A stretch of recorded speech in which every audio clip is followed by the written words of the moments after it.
Good morning, good afternoon, good evening. My name is Grant Lamontang from multitool.org, and you are listening to EDC-TV.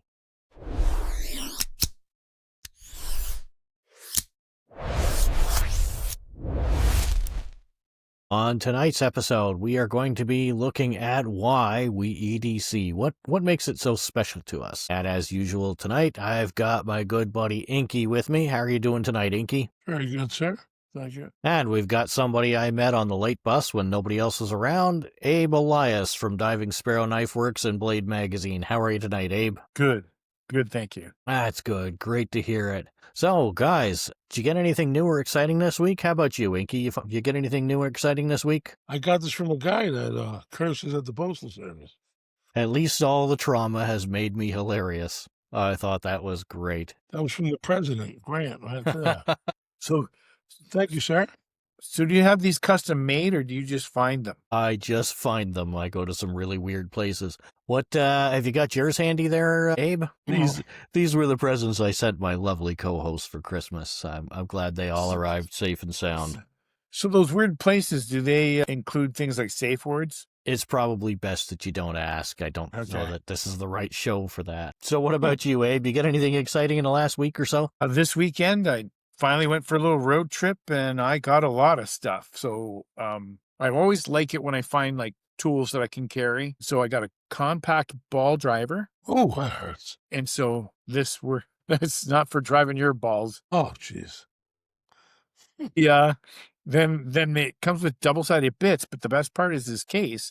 You not only put the ball driver in it there like that, but it has extra room if you want to add to your bit accessories, and it takes 1/4-inch bits.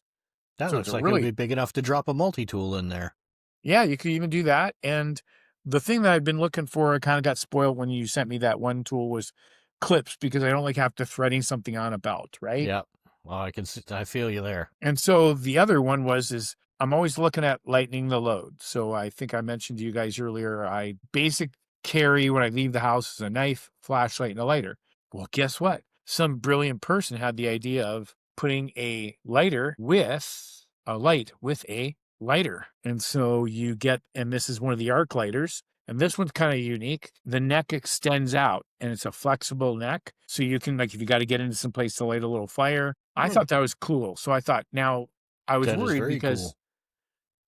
I was worried because most of these that are advertised, they don't tell you how many lumens the light is. And so this is not the most powerful little light that I have, but it's pretty damn strong and it's good enough for what I use a light this size for, looking across the room or working up close. Right. So That's a great tool for an arsonist. yeah, Yeah. well, yeah, You especially can see since it's an exactly arc where you light. poured the gaseline. Yeah, Yes, behind you the know, wall fire thing. I was actually, you know actually what? thinking with the little extended thing there, that'd make a handy little shock, cattle prod thing. Taser gun, yeah. Well, here's the problem with this, though. This is, so say you're an arsonist and you've put your stuff around that you're going to light, your accelerant, right? And you're using a light to find your way around a dark room. Problem is with this thing is I use the light, okay? But then when I open up to use the lighter, the same button operates the lighter and disconnects the light. So you've got to light your fire in the dark. You've just got to guess. It's like welding. When you put the helmet down, you got to be set up to start your welding. Inky's case with an arsonist, I'm pretty sure you don't want to be standing in the puddle of accelerant when you hit the switch. Where's your sense of adventure, Abe? It's usually it's usually anchored by the fact that I'm not wearing an asbestos suit.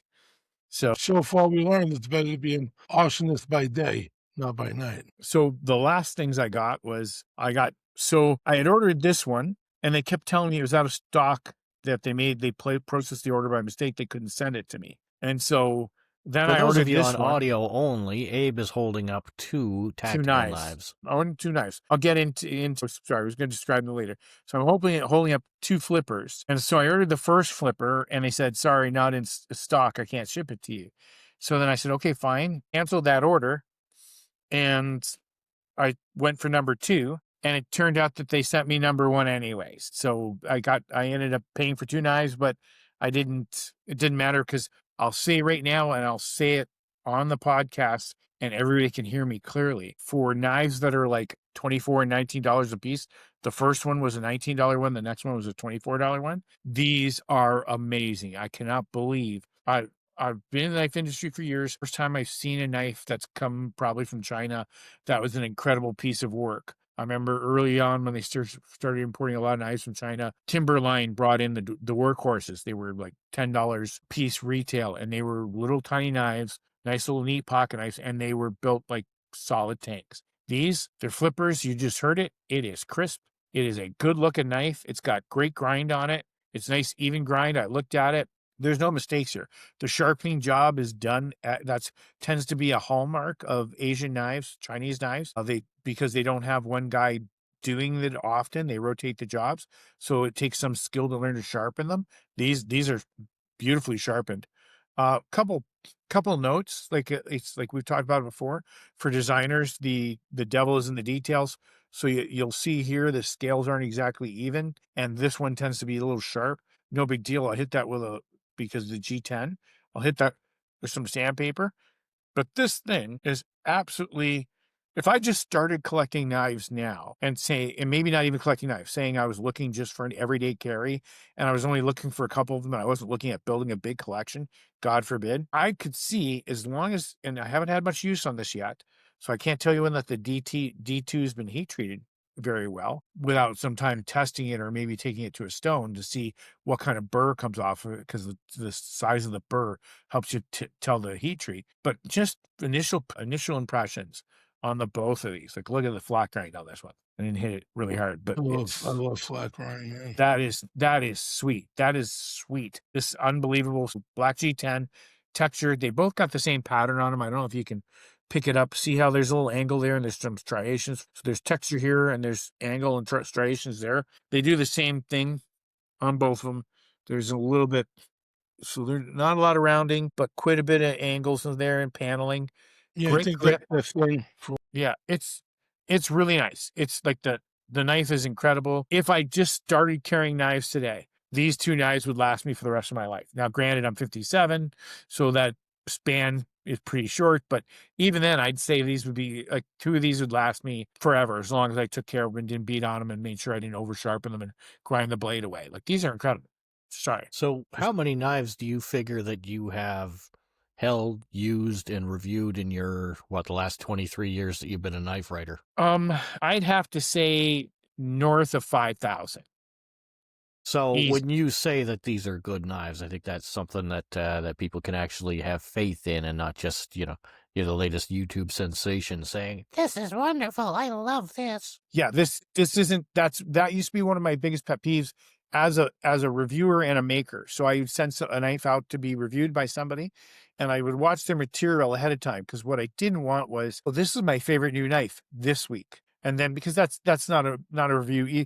You're flattered that they like the knife, but to me, it's not. Even as the guy who makes the knife, I can't trust the review, even though I think my knife is good, because it's like next week they're going to have another new favorite knife.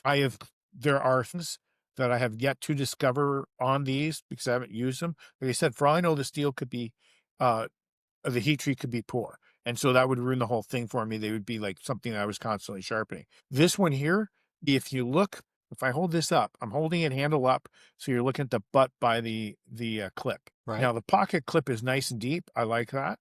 It's got a nice opening, so that way you can catch your pocket lip to it. There's details like this, the small details. These scales are done nicely on the end. They're not sharp.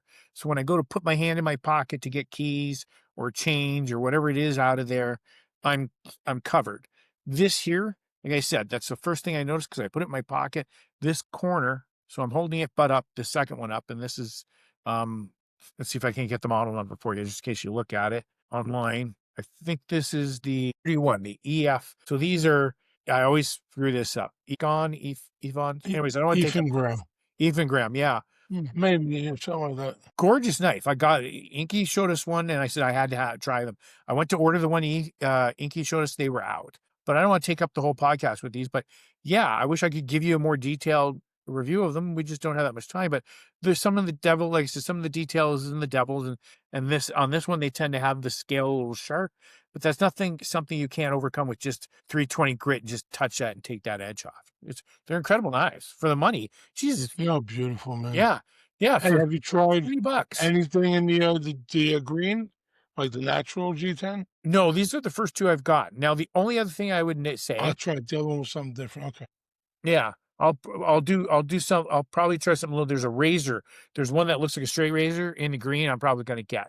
The only They're thing nice. is, They make those nice as well, man.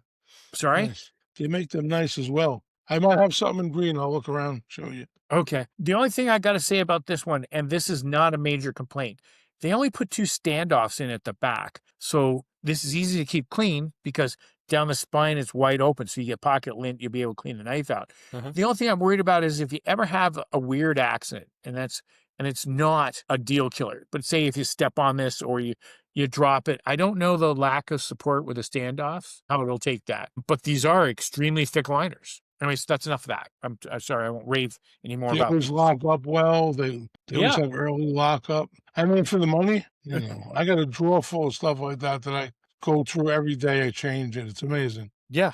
Even we say for the money, I mean, we're using the expression for the money, but this is more knife than I would ever expect to get for Yeah. $24. And you pay the same. You pay $200 for an American knife like that right now. I mean, give or take. Well, I'm really looking Yeah. forward to seeing how you get on with that in the long term, Abe. Yeah, That's well, I don't do a lot of heavy cutting, so I'd like to know how that D2 holds up. So I'm actually holding it up so you can kind of see the edge right now. I don't know if you can see how well you can see it on the camera, but this flat grind is impeccable. The flat, and Yes. it's disc ground. So for guys that don't know, when you look back towards the ricasso, that's where the grind edge, the bevel meets the back of the knife there. If you see an arch, that means they ground it on a disc ground machine and not a belt machine. And this thing's beautiful. Okay. It's a beautiful grind. Okay, cool. Well, I'm really, again, like I said, you have you've seen more knives probably than most people, both of you, and so that's great coming from either of you. Great praise. I'm interested in seeing how that holds up long term because that's kind of often been one of the the drawbacks of some of the cheaper knives was they looked great when they were new and they felt great when they were new, but a week later they were falling apart in your hands. Inky probably remembers back in the old knife forums days, a gentleman asked me he asked the forum, and I was just a big mouth that answered him, about a Smith & Wesson SWAT knife, and he thought it was great, and the specs looked great, and the steel, I don't remember what the hell was in it, but he said it was great, and I believe the term that I used when describing it was monkey poo, and you remember that, do you? You weren't that nice about it. Well, I was trying to be nice because, this guy was all excited about his new knife. And I, was trying to politely suggest that, maybe you should have asked before you ordered that. Anyways, he got it and he said, "This is great." And I said, "I will happily eat my words. I'm glad you're happy with it. I'm glad you got something that was good. I'm glad that I was wrong." And then a week later, he came back on the forum and he said, "No, you're right. This thing's a piece of junk. It fell apart in my hands." So, that's why I'm really interested in, I mean, everybody can pull one of these out of the box and say, "Holy crap, this is wonderful," but, is it going to last? And so I'm really looking forward to seeing you getting some miles on that one. Yeah, well, we'll start carrying them regularly this week. I'm going to be putting my Spectacles, my bucks. Like I've got a ton of different variety, and they're just going to be sitting to the side. And the only thing I've been carrying the last couple of days is alternating between these two knives and that little utility knife that I sent out to you guys. I've been carrying that. Actually, I opened up the boxes that these came in with that knife. We will get on to these in a moment, but there is something that I need to admit to before we get any farther that's kind of in line with what we're talking about. Some of the high quality knives that you're seeing coming out of China, and oh my God, the insanely cheap prices. I have to admit that today I got a very, very, very good deal on a Benchmade, except that I didn't. I dared to brag about my new knife to both of these gentlemen that you see here, which point Inky said, "Dude, that's not a Benchmade, that's a fake," and then proceeded to provide me a long list of reasons why it was a fake. But I'll tell you, I'm not the tactical knife guy here. I'm the multi-tool and Swiss Army knife guy, and I love Benchmades, but I haven't picked up a new Benchmade in years.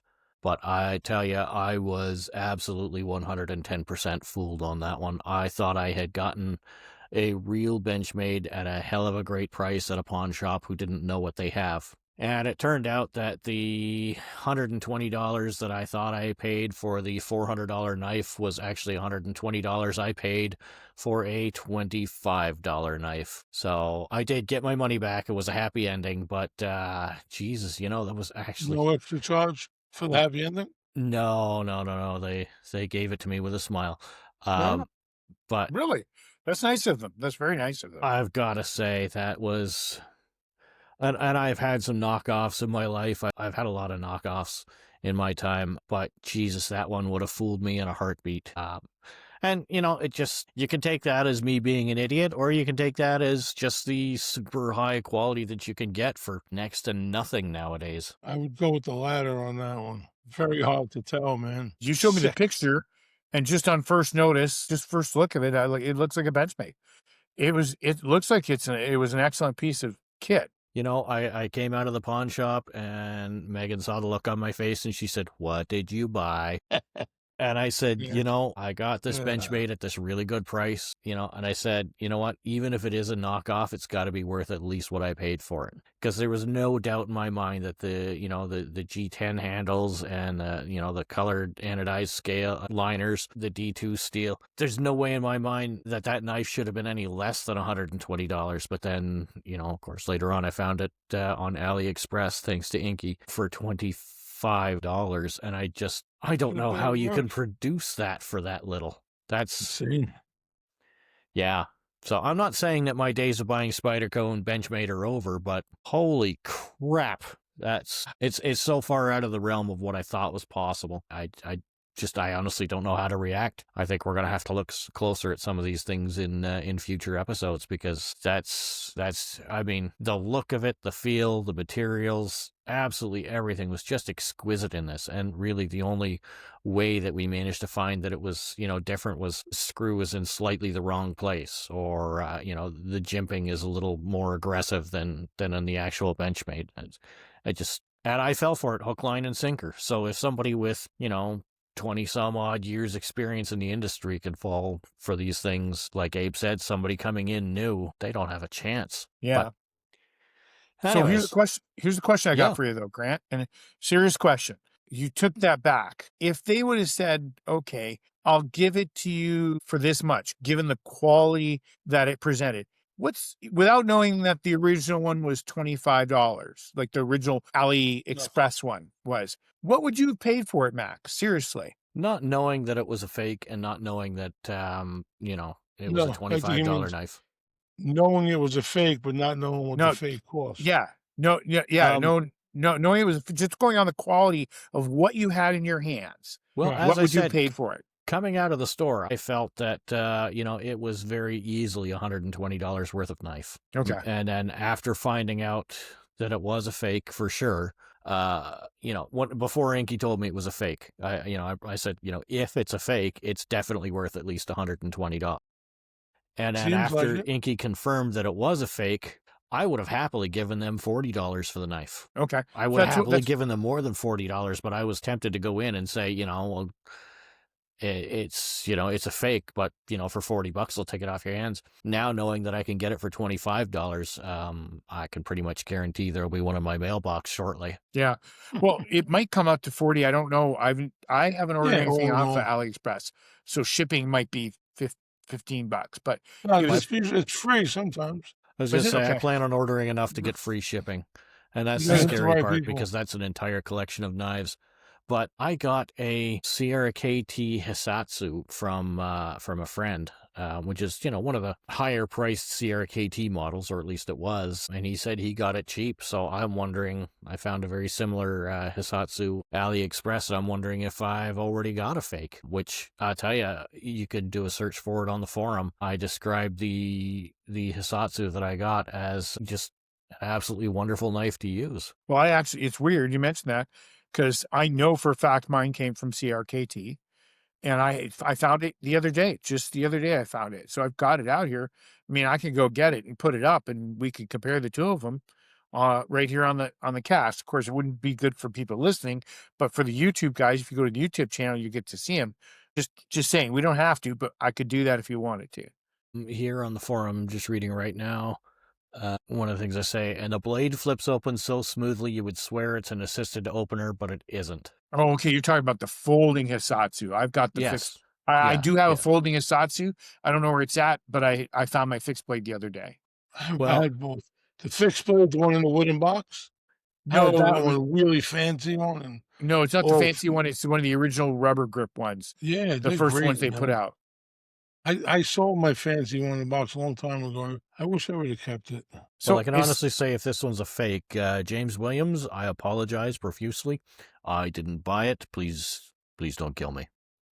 Actually, did I ever tell you guys a story about one time when I was talking to James Williams, and he hit me. He hit me.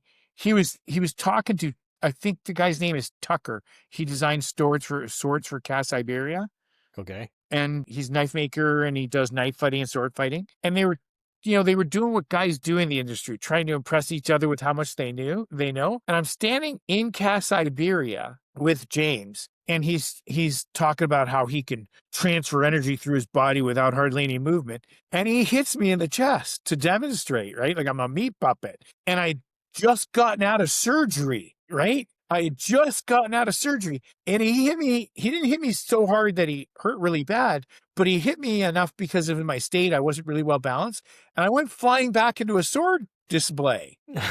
And so Tucker, or I forget his name, for God's sake, I feel really bad. He was a really nice guy, tall, big guy, right? And he looks at me and goes, dude, he's just had surgery, right? He just had surgery. And James just went and walked away. He just shut his mouth. He didn't say anything. He didn't own the fact that he just hit me. And he didn't own the fact that he did it without giving me notice. And he sent me back into the display. No, I'm not making it sound like I went flying back like kind of kung fu movie. I stumbled back into the display, and I didn't, thank God, damage the display. I remember it's a name like Tucker or Tracker or something like that. Tinker was his name. James, you killed Abe. You bastards. Seriously, I just gotten the stitches out from it was major surgery. I had just gotten my stitches out before going down to the Blade show so I could go down to the Blade show, because they took them out a little early because I would be at Blade show when they were supposed to come out. They didn't want to get punched out by James. You better think took him out. I was like, so for me, I'm not upset about it, but here was the joke for me was later on, I went to the Columbia River Knife and Tool booth, and he was standing there, and he looked at me, and I kind of looked at him like eyes wide open, and I gave him a wide berth. I kind of walked around him like, do. And then later on, I won't say who, a good friend of mine who works there, because I made a lot of good friends with CRKT. I'll tell you a story about that later. People there, yeah. Yeah, they were great people, but there was one, the guy looked at me, he said, people. what the F was that about? And then I told him, and he laughed his ass. Jesus Christ. So anyways, that's the end of that. That's awesome. So that's not the only time he hit me too. The next year he was doing a sword cutting. Next year he was doing a cutting display. I was feeling you don't go there for the knives anymore. No, I don't. Shit, I just go there to get beat on. Did James you write an have article about one of his knives that wasn't very flattering or something? No, it's James. These martial arts guys get carried away with the demo. So I'm standing there, and he's demonstrating on how you put your body leverage into cutting with a sword. And he's got what's the wooden sword? Bokon or whatever it is. I'm lost the name. Bok something. I don't know what the trainer thing. The trainer thing. And so he's demonstrating some shit. He's talking to the martial arts guys, and I'm just standing there taking notes for an article. And next thing you know, he zaps me in the shoulder with a sword. And one of the guys looked at me afterwards and said, I was like, dude, you okay? I said, at least I didn't have surgery this year. Well, it's a good thing it was a Boken and not an actual sword, or you might have actually had surgery there. And it's not to pick on James. I like James. We get along. He's a great I'm not guy. trying to make fun of him. It's just that you got to watch martial arts guys when they start talking techniques, because anybody around them is open to be turned into a meat puppet. That's Joyce Latourie coined that phrase. She says, I don't like it when martial arts guys are talking about knives and technique and they turn you into a meat puppet. And as soon as she said that, I said, that's one of my new favorite expressions, meat puppet. And who knew that probably for the next 2 or 3 years after that, they had a big wave of martial art guys releasing knives, and I kept getting the shit kicked out of me every time I went to a show. Like, Jesus Christ. I almost started wearing a bodysuit, those padded bodysuits and a helmet. Wow. Sorry, guys. Sorry. You can cut that all out. You can cut that all out of the thing there. Grant, no, that is just staying in. James Williams is going to come for all of us, but it's worth it. Well, he's already hit me 3 times or 2 times at least. So I mean, like he's got credit. He's like, I've got credit. If he wants to get mad at me and hit me again, it's like, no, sorry, you already did it twice. I haven't done anything, so I'm allowed to offend you 2 more times or 1 more time. 1 big or 2 mediums. Sorry, what? 1 big or 2 mediums. Yeah. Smalls don't count. No, he's nice. Like I said, and I don't want to definitely, James, don't come for me, please. It's just it's a fact when you, like Mike, what's Mike's name? The guy who does the martial arts stuff for Spyderco, all the tactical folders. Mike Janik? Yes, that's it. There's so many people. He's never laid a hand on me, but at the same time, when he starts talking with other people, I learn my lesson. I back up. I mean, if they're going to use somebody else's meat puppet, it's no longer me. I'm staying out of arm's length. Had enough experience to know that when they start talking, I'm telling you, I don't want to start going on a rant here. There was one time I was at Blade Show and the guy had a zapper, one of those leather zappers, and he started talking technique and he fucking used me. I'm like getting my hand hit. See, you use the edge and you snap somebody on the back of the hand, and I'm like, Jesus Christ here. So that's that. At that point in time, that's when I started learning that. When people started talking martial arts and self-defense technique, you do not stand in the neat little circle around them. You back. I got myself once with a stun gun or whatever you call it. Man, oh man. I didn't even know what happened. What did you say? So what happens? You kind of screamed. I was playing with it. It was in my hand. I turned it on. Next thing I felt my eyeball rattle. I was like, holy shit. I couldn't stop it. I was like, what happened? But I don't know. You kind of screamed like. I was like frowning myself. I was like holding it. Okay. Oh my gosh. I was like, real loud? She goes, no, but I never heard you yelp like that. Holy crap. Well, my eye was like this all day. I was like, is my eye moving? She's like, no. I'm like, it's like it went right up. My gosh, man, it was really strong. You don't want to mess with that shit. Oh, it was right in I was holding it and I turned it on. Like I had it in my hand like an idiot. How does this thing work? Remember this time I wanted to see how sharp my M16 was. I dropped it in my thigh. I was like, oh, it just went right in. Doink. Oh, man. Stupid stuff, man. But speaking of M16s, those are good knives. They're not expensive. Yeah, it was good. People give them such a bad rap. Good?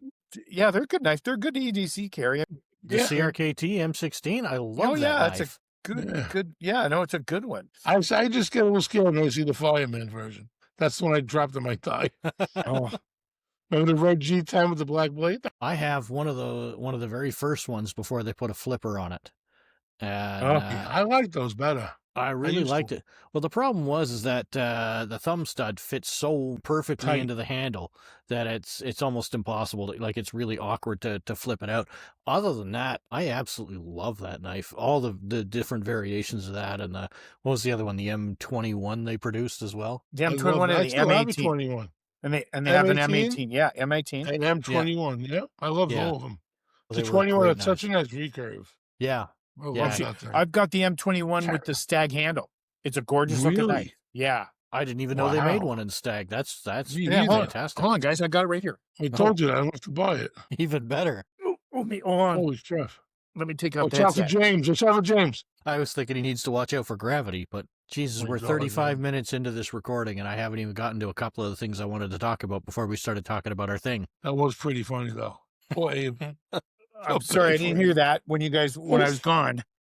But I tell you what, Inky, I will give you this knife if you have the balls to go to Blade Show with me and stand next to James William when he starts talking about karate techniques, and you got to stand close. He's right-handed, so you got to stand directly across from his right hand, because that's where I got zapped. He just reached out and went like that, and he hit me, and I was like, you know what was more precious than the most precious thing about that was when Tinker looked at him and goes, dude, he's had surgery.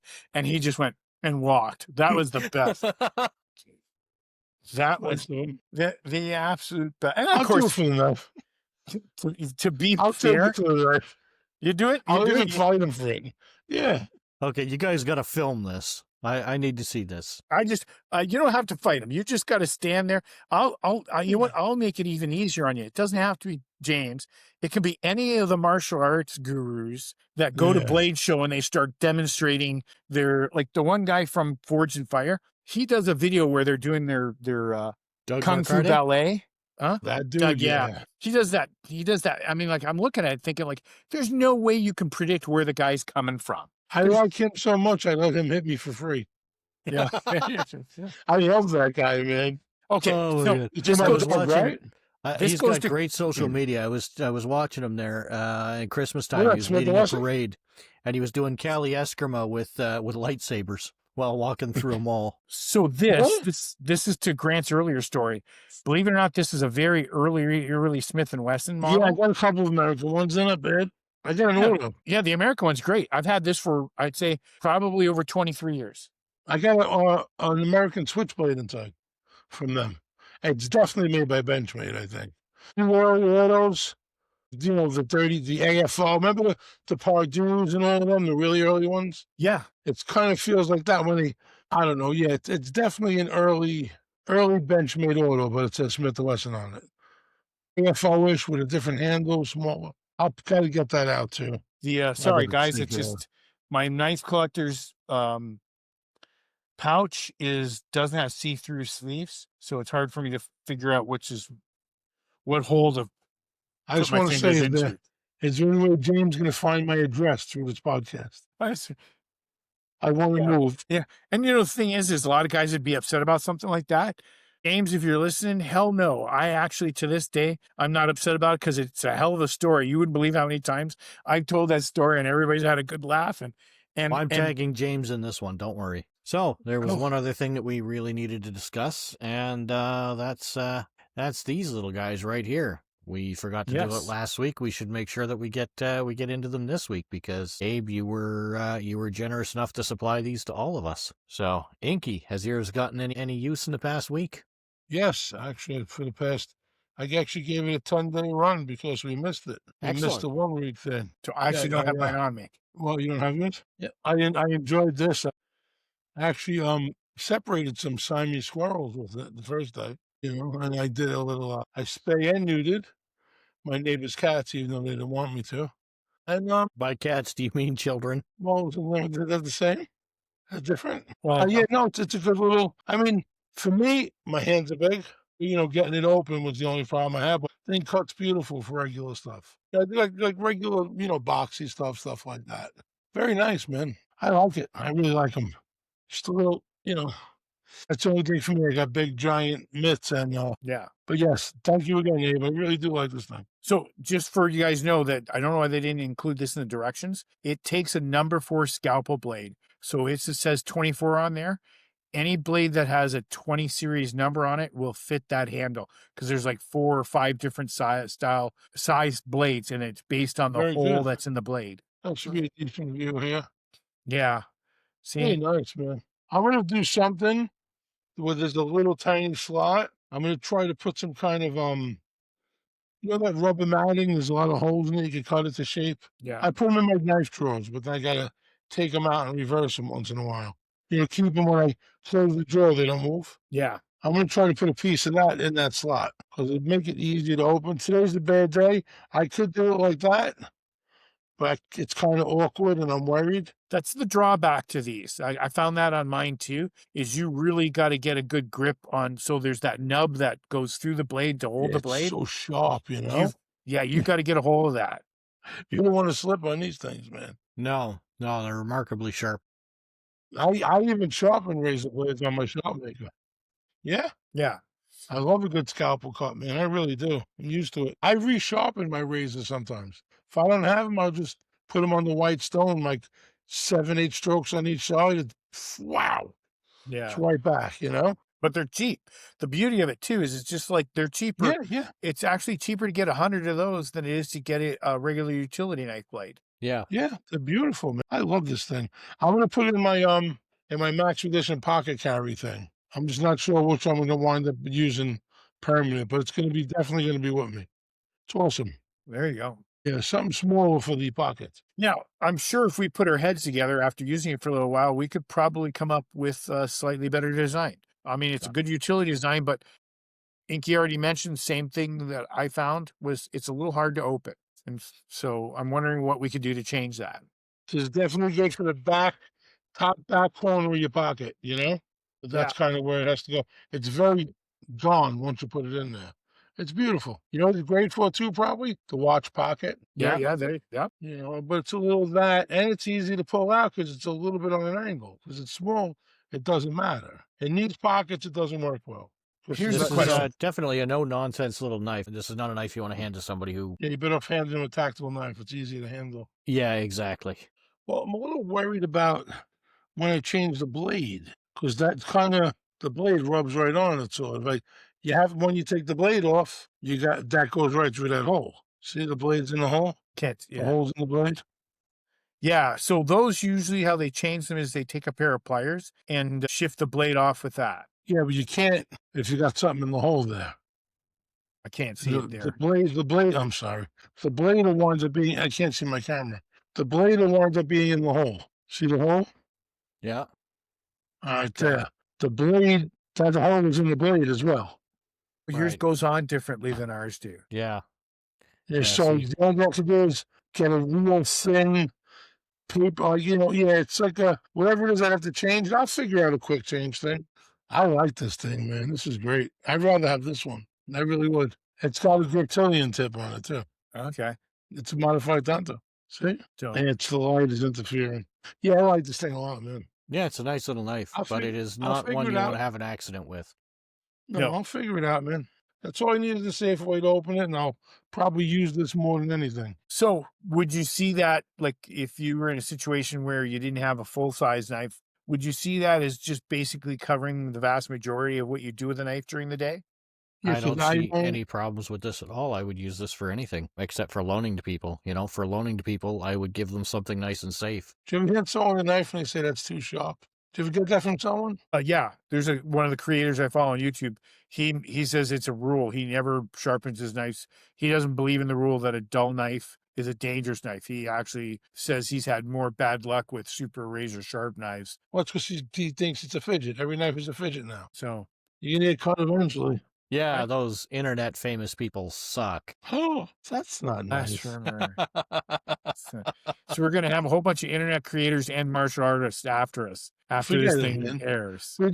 We just plugged knives from China, almost saying they're better than Benchmade. Almost. Yeah, those two. So we'll get all the North American companies. If I was skittish before this, of just people talking martial arts, I'm basically not going to leave the apartment. I'll tell you something, man. Infingrow is like the bottom of the good knives. It goes up from there, man. For like another $5, you step up 5 more. Every time you step up $5, you get like real fancy gentleman folders or stuff that's like really nice fit and finish, but maybe not as heavy duty. You know what started this week? Gonzo's. Gonzo started it, man. I love them. People they're copying Benchmade. What they would do is like take a 940, like the Osborne. Yeah. But make it twice as thick, twice as strong. Incredible, man. That's what got me hooked. And that was like a good 10 years ago I started. I mean, I don't only buy those. I still buy real knives, good knives. But, for using, I'm not using $500 knives anymore. This thing, if that little scalpel blade will do probably 80 to 85% of what I do during the day. Finish it. This finish it or take its place. Because I get a bigger cut. And like I said, this one, I don't have to do any, in the past, I've gotten even more expensive knives and had to kind of reprofile the edge because they weren't ground right or sharpened right. A good example was, what's his name again? The guy who owns Smoky Mountain Knife Works. He started Rough Rider. He went and got Rough Rider going. He wanted a slip joint pocket knife that the average person could afford. And when those things hit the market, the sharpening on them was hideous. And you had I had some real bad ones. Yeah. But you could pick them up for $6 on the intro. Yeah. They reran the shit sharpening one. I bought an elephant toe. Man, I couldn't sharpen that thing. Finally, I really got look at it and looking at it, the blade's like this. But so micro, you can't tell. It was $9. The thing was great. Blue G10. Man, you could not sharpen this knife at all. Yeah. I like Rough Rider. I love sow belly as a pattern, and I bought every handle material from Rough Rider. But yeah. So I started doing. Next week we'll cover why we carry all the stuff we just talked. Yeah, that might be a good idea. We should have an episode like that. That's if I live to next week. I'll have a whole bunch of martial artists in my town tracking me down. So here's a question for you then. Are you going to continue to buy Spyderco's, Benchmades, Cold Steels, whatever? Yeah. And if so, why? If these knives are as good as they appear to be, where's the value to a Spyderco or a Benchmade? Well, if you have to resell them, you'll get your money back mostly. And that Spyderco is just like, I can't even explain. It's like, I didn't always love the customer service. It got a little wonky here and there, but I don't know. Spyderco's like it used to be Benchmade for me. Then Kershaw, and I don't like the way Kershaw kept up with themselves, really. I know a lot of people do. I kind of lost interest. I don't buy many Kershaws. Spyderco, man, I don't know, just something about them. I mean, I know what it is. I can't explain it. Yeah, not every one of them, but I like that one too. I love the paramilitaries. The way they're nested liners, and you're looking down, you just see two slabs of G10. It feels so nice. The Enduras, man. I have like 10 different Enduras, and I never even carried them. I just can't carry them. I keep buying them. I won't carry them. Outside of Swiss Army knives and multi-tools, I probably have more Spydercos than anything else. Yeah. I finally bought one set of Enduras at once, and they were full serrated, half serrated, and full razor edge, just for the hell of it, just so I could kind of have the experience of like what's the pros and cons of both blades. And those have basically been the only ones outside of ones that I've had to review and carry that I've carried on a regular basis. They're in my regular carry rotation, because as much as I like Spydercos, even I told you guys I collect meerkats, I don't carry them. I love them. Yeah, that's what happens. I love them so much. I can't remember. There's the short, all stainless steel version ones of the Spydercos. I even got the bird versions of them, because why? I wouldn't carry the Spyderco ones. I'd carry the bird version of them. Did you want to carry those? Yeah, right? Yeah. There's crazy, man. Let's just say something that there's part of the, like, they're just knives are attractive, right? Like, I can't tell you how many griptilians I have, and which griptilian. I carry one griptilian. I've only ever carried one. The rest, two, a small one and a large one. But every time you see a knife, like that bug out, to me, I like the look of the bug out, but I didn't like it enough that I was going to spend that kind of money on it. Yeah, well, but it has nothing to do with quality. Another thing about Spyderco, you can get a 3-inch blade from them, and the knife feels good in your hand. They're always wide enough. Even the native, it's just, there's something about the ergonomics of it too. Yeah, I can't carry small knives, but you give me like a 3-inch blade Spyderco, most of them I could carry. They're always a little wider. They're not too heavy. It's incredible. What I was collecting it, the Rough Rider camping knives. Anything with the 4-bladed campers. Oh, okay. So I still have a bunch of them, and the elephant toes. I actually wound up collecting those from them. Yeah. And like, to me, they're almost like case knives sometimes. Like, it's just knives and knives. I don't do that. This is more, this is less, this is better. To me, I just love my knives. As a knife guy, I love knives. I love having them. I love holding them. If we're talking about the original topic, which we'll probably have to revisit because we really hit that hard, one of the reasons why I carry a knife is the utility in it. I feel that I have a tool in my hand that I can accomplish stuff with. I'm not biting on a package to get it open. You know what I mean? I'm not trying to, take a key and rip a box open with it. I mean, I'm not doing surgery or skinning an animal on a daily basis, but I appreciate the convenience of them. And then I'll tell you with Spyderco, really quick story with Spyderco was when I was a kid, I drove a 78 Newport. It was a tank. It was an ugly thing. Yeah. All the other kids were going for sports cars and stuff like that, but I had a 400 cubic inch engine in it. And I used to, get myself into trouble with my friends driving around in that thing. One day I walked out to the parking lot and I looked at that thing and I realized I loved that car. As family car it was, with 4 doors, big looking thing, I loved it. That happened with Spyderco. When I first was a knife collector, I didn't buy any Spyderco. And one day I bought my first Spyderco, and then one day I was looking at that thing. So knives become something you love. Yeah, If you're a yeah, knife person. it's true. I got a similar feeling about that as well. I know exactly what you mean. That's largely bringing us to the end of the show. Abe, have you got any takeaways? Anything you'd like people to take away from this episode, or anything that you're going to take away from this episode? What are your thoughts there? Final thoughts. I would go back to what I shared before. If you're ever in a group circle of people and somebody starts talking about martial arts techniques, take one step back so you're not standing closest to the person talking. You're less likely to get turned into a meat puppet. And what about you, Inky? Have you got any final thoughts? Anything you'd like someone to take away from this? Something you want them to remember you by? What is your thought on this show tonight? You throw me off this podcast. So, on that note, thank you all for tuning in yet again. It's been a great week. We have not yet once plugged any of our sponsors, multitool.org or sacwiki.com. We want to say thanks to the communities there for helping us do whatever the hell it is that we're doing here. Not entirely sure, but we're having a damn good time doing it, and I hope you all are having a great time too. Thanks for tuning in. Visit our forum at forum.multitool.org or email us at EDC-TV@multitool.org with any thoughts you may have. Thank you very much. We'll catch you all next week.